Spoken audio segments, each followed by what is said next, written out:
এখনো পড়ে রয়েছে এই বিখ্যাত রাজবাড়ির ধ্বংসাবশেষ। কাছে গেলেই বোঝা যায় একটা গা ছমছমে ব্যাপার। তৈরি হয়েছে নতুন রাজপ্রাসাদ। রাজ পরিবারের সদস্যরা এখন এই নতুন রাজপ্রাসাদেই থাকেন, যেখানে পর্যটকদের জন্যও থাকার সুবিধা রয়েছে। রাজ পরিবারের রথযাত্রা আর দুর্গাপুজো খুব বিখ্যাত। রাজ পরিবারের কুলদেবতা গোপালজিউর মন্দিরে এক পাশে রয়েছেন মহাদেব আর আরেক পাশে রয়েছেন জগন্নাথ দেব, এবং এই রাজ পরিবারের এক মহা অজানা ইতিহাস রয়েছে। তো ভিডিওটি লাইক শেয়ার করে দিও আর চ্যানেলটি সাবস্ক্রাইব করে দিও। হ্যালো বন্ধুরা, আমি এখন আছি মহিষাদল রাজবাড়িতে। পূর্ব মেদিনীপুরের তমলুক মহকুমায় অবস্থিত এই রাজবাড়ি কলকাতার খুব কাছেই রয়েছে। রাজবাড়ির ভেতরটা ঘুরিয়ে দেখাবো, তবে তার আগে একটু রাজবাড়ির ইতিহাস সম্পর্কে জানা যাক। ষষ্ঠদশ শতকে মুঘল রাজের সেনা বিভাগের এক উচ্চপদস্থ কর্মচারী উত্তরপ্রদেশের বাসিন্দা জনার্দন উপাধ্যায় ব্যবসার কাজে নদীপথে এসেছিলেন মহিষাদলের সন্নিকটে গেওখালিতে। এখানকার মনোরম পরিবেশ ওনাকে মুগ্ধ করে। তৎকালীন মহিষাদলের রাজা কল্যাণ রায়চৌধুরী ঠিকমতো রাজস্ব দিতে না পারায় মহিষাদল রাজবাড়ি নিলামে ওঠে। জনার্দন উপাধ্যায় তা কিনে নেন এবং তারপরে তিনি মহিষাদলধিপতি হন।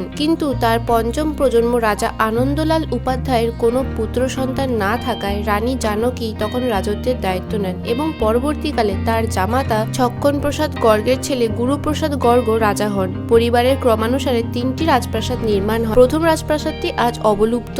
রয়েছে রঙ্গিবসান রাজবাড়ি। নবাবী আমলের সিংহদুয়ার রয়েছে, যা আনুমানিক 1840 সালে তৈরি হয়েছিল, যা আজ ভগ্নপ্রায়। চারিদিকে লোহার ব্যারিকেড দিয়ে প্রাসাদের মেয়াদ বাড়ানোর চেষ্টা চলছে। এই পুরনো রাজবাড়ির পাশেই রয়েছে রাজবাড়ির দুর্গা মন্দির। দুর্গাপুজোর সময় এখানে বিভিন্ন অনুষ্ঠান হয়ে থাকে। পুরনো রাজবাড়ি থেকে নতুন রাজবাড়িতে আসতে মাঝে পড়বে রাজবাড়ির কুলদেবতা গোপালজিউর মন্দির। রানী জানকী দেবীর উৎসাহে 1776 সালে মহিষাদলে বিশাল রথযাত্রা শুরু হয়, যা আজও খুবই বিখ্যাত। মন্দিরের ভেতরে প্রবেশ করলে প্রথমেই পড়বে মহাদেবের মন্দির। চারিদিকটা ফুল গাছ দিয়ে ভরা, আর মাঝে প্রায় 100 ফুট উচ্চতার এই মন্দিরে রয়েছেন রাজ পরিবারের কুলদেবতা মদন গোপাল জিউ, আর পাশের মন্দিরটিতে রয়েছেন শ্রী জগন্নাথ দেব, সাথে গৌরনিতাই। মহিষাদল রাজবাড়ির বিশেষ রথ ছিল 20 চূড়ো, তবে এখন 13 চূড়া বিশিষ্ট কাঠের রথে 34টি চাকা রয়েছে। তবে এই সুবিশাল রথে জগন্নাথ দেব বিচরণ করেন না। রথে থাকেন মহিষাদল রাজবাড়ির কুলদেবতা মদন গোপাল জিউ।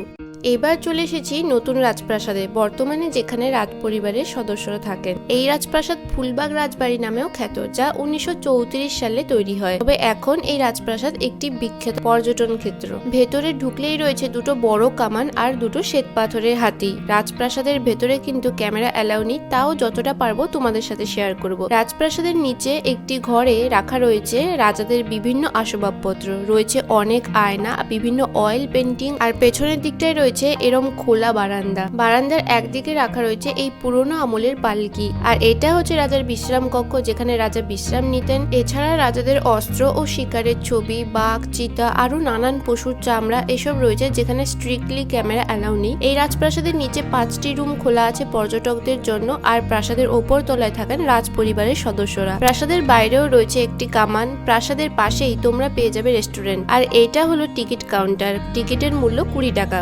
পর্যটকদের অন্যতম ডেস্টিনেশন এখন এই রাজবাড়ি।